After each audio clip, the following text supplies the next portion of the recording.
আসসালামু আলাইকুম এভরিওয়ান, সবাই কেমন আছেন? আশা করি সবাই ভালো আছেন। আমি আপনাদের দোয়ায় ভালো আছি। প্রথমে চুলায় একটা ফ্যান বসিয়ে দিয়ে দিব পরিমাণ মতো রান্নার তেল।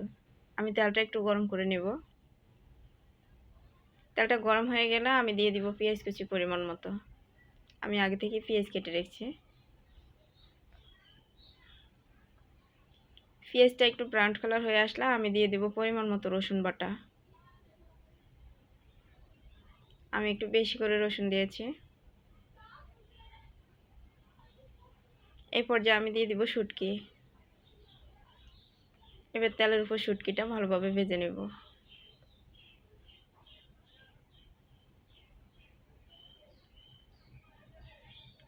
আমার শুটকিটা ভাজা হয়ে গেছে। এ পর্যায়ে আমি দিয়ে দেবো পরিমাণ মতো মরিচ গুঁড়ো, পরিমাণ মতো হলুদ গুঁড়ো, পরিমাণ মতো ধনিয়া গুঁড়ো, স্বাদ মতো লবণ।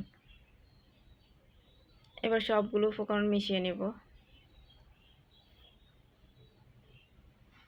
এ পর্যায়ে আমি একটু পানি অ্যাড করে দেব।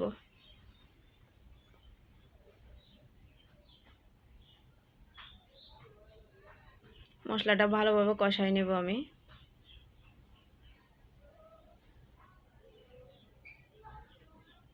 এ পর্যায়ে আমি দিয়ে দিব বেগুন। আমি আগে থেকে বেগুন কেটে রাখছি।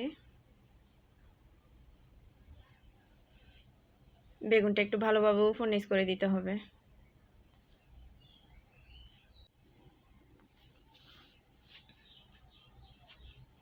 আমি কিছুক্ষণ পর পর বেগুনটা নেড়ে দিয়েছি।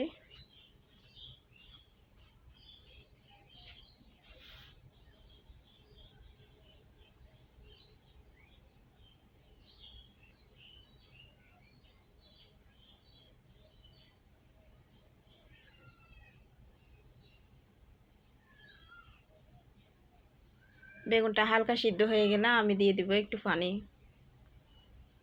বেশি পানি দিব না, আমি অল্প একটু পানি অ্যাড করে দিয়েছি। প্লিজ আমার চ্যানেলটা নতুন, সবাই লাইক কমেন্ট শেয়ার করে পাশে থাকবেন, ইভেন সাবস্ক্রাইব করতে ভুলবেন না। সবাই ভালো থাকুন, সুস্থ থাকুন। দেখা হবে নেক্সট ভিডিওতে। আল্লাহ হাফেজ।